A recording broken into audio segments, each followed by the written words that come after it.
Initiating System 1.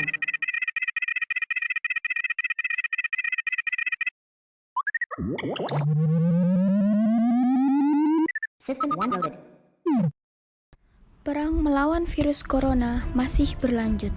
Jumlah kasusnya udah naik sampai segini banyak. Dan yang lebih menyeramkan, ini masih bisa naik berkali-kali lipat kalau kita nggak bergerak sekarang. Akan secepat apakah penyebaran virus corona di Indonesia? Gubernur Jakarta ngelakuin simulasi yang nunjukin kalau kita nggak bertindak, dalam 2 minggu ke depan akan ada 6.000 kasus. Dan itu hanya di Jakarta, belum di Indonesia. Sekarang yang paling mudah kita lakukan adalah jaga jarak atau social distancing. Data menunjukkan dengan jaga jarak, penularannya bisa turun sangat drastis.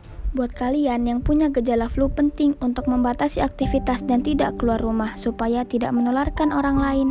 Mungkin ini semua kalian udah tahu, tapi kenapa ini sebegitu pentingnya dan efektif?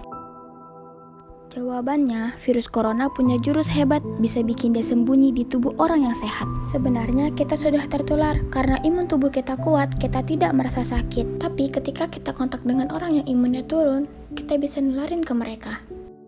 Ini pergerakan orang-orang, kalau virus ini tiap kena orang baru akan langsung nular. Tapi kabar baiknya, kalau kita udah sembuh dari suatu virus, kita akan jadi lebih kebal dari mereka. Tapi kita harus waspada, kalau kita nggak ngebatasin aktivitas dalam waktu yang cepat, bakalan ada banyak orang yang langsung tertular. Beda cerita, kalau hampir semua orang melakukan social distancing, laju penularannya bisa jauh kita perlambat. Itu semua cuma simulasi, aslinya virus ini dapat menyebabkan jatuhnya korban jiwa, banyak yang meninggal. Jangan sampai kita terlambat dan bikin banyak orang terdampar di UGD. Kita sekarang tahu virus ini emang sangat gampang menular, tapi walaupun begitu kita harus tetap berusaha dan optimis. Karena dulu manusia pernah ngalamin wabah yang jauh lebih buruk, dari flu babi sampai flu Spanyol. Dengan keadaan teknologi kesehatan modern yang kita miliki, kerjasama antar negara, serta dengan bantuan para pahlawan-pahlawan kita ini, semoga kita bisa segera keluar dari pandemik ini. Ingat, tetaplah menjadi baik di saat krisis sekalipun. Belilah barang secukupnya, beri lebih untuk mereka. Tetap tenang, jaga diri, dan jaga orang-orang terdekat kita. Jangan lupa berikan apresiasi kepada mereka, orang yang bekerja tanpa pamrih untuk nyelamatin kita semua. Selanjutnya, isu hoaks tentang corona.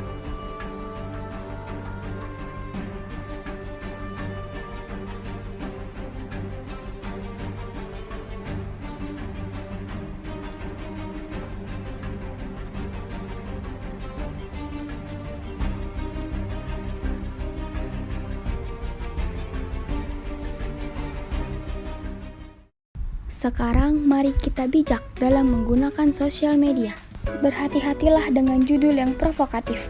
Teliti, amati, serta awasi beritanya. Jangan menyebar berita yang belum tentu kebenarannya. Baca berita melalui situs resmi dan terpercaya. Mari kita stop menyebar berita hoaks. Info seputar pencegahan corona yang ternyata hoaks. Pertama, membunuh virus dengan mengkonsumsi makanan alkali yang pH-nya tinggi, hal tersebut hoaks. Faktanya, virus termasuk virus corona tidak memiliki pH. Kedua, mengobati virus dengan cara berendam di air laut ternyata hoaks. Faktanya, virus corona tidak menyerang permukaan tubuh seperti kulit, melainkan di sel-sel dalam tubuh. Ketiga, uap air jika dihirup dapat membunuh 100% virus corona. Ternyata hal tersebut hoaks. Sejauh ini belum ada penelitian yang resmi yang membuktikan hal tersebut benar. Justru hal tersebut dapat berpotensi menyebabkan kerusakan. Keempat, berjemur di bawah sinar matahari langsung dapat mematikan virus. Ternyata hoaks. Faktanya, hal tersebut tidak membunuh virus, namun hal tersebut dapat menghasilkan vitamin D3 yang dibutuhkan oleh tubuh kita. Terakhir, senyawa dalam ganja yaitu CBD mampu menangkal virus corona. Hal tersebut hoaks. Faktanya, sampai saat ini belum ada bukti bahwa senyawa CBD mampu menangkal virus corona. Ini dia video edukasi mengenai pencegahan penyebaran virus corona. Di awal tahun 2020 ini adanya penyebaran virus corona.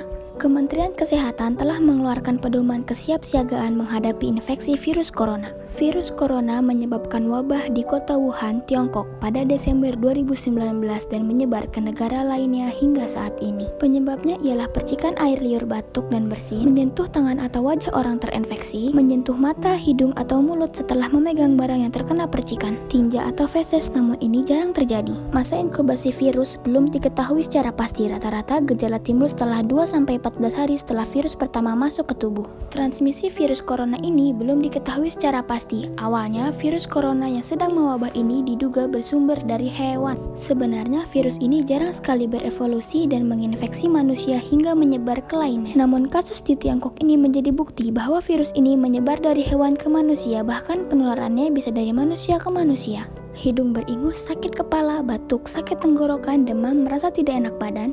Lalu demam yang tinggi, batuk yang berlendir, sesak nafas, itu gejala virus corona. Infeksinya bisa semakin parah bila menyerang orang yang punya penyakit jantung atau paru-paru, orang yang imunnya lemah, bayi, dan lansia.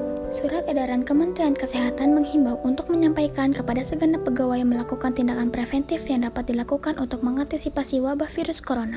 Hingga saat ini belum ditemukan vaksinnya. Langkah terbaik adalah mencegah penyebaran virus tersebut, yaitu menghindari berpergian ke Cina atau negara lain. Selalu menggunakan masker saat sedang beraktivitas di luar. Rutin mencuci tangan dengan air dan sabun atau hand sanitizer yang mengandung alkohol. Hindari kontak dengan hewan, terutama hewan liar.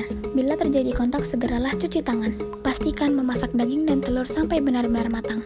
Tutup mulut dan hidung dengan tisu. Buang tisunya ke tempat sampah. Jangan menyentuh mata, mulut, dan hidung sebelum mencuci tangan. Hindari berdekatan dengan orang yang sedang sakit. Jaga kebersihan benda dan kebersihan lingkungan. Ini dia, ada sedikit tips buat kalian nih, cara menggunakan masker dengan benar. Sebelumnya, kalian harus tahu dulu nih, mana yang bagian dalam dan mana yang bagian luar, karena mereka mempunyai fungsi yang berbeda.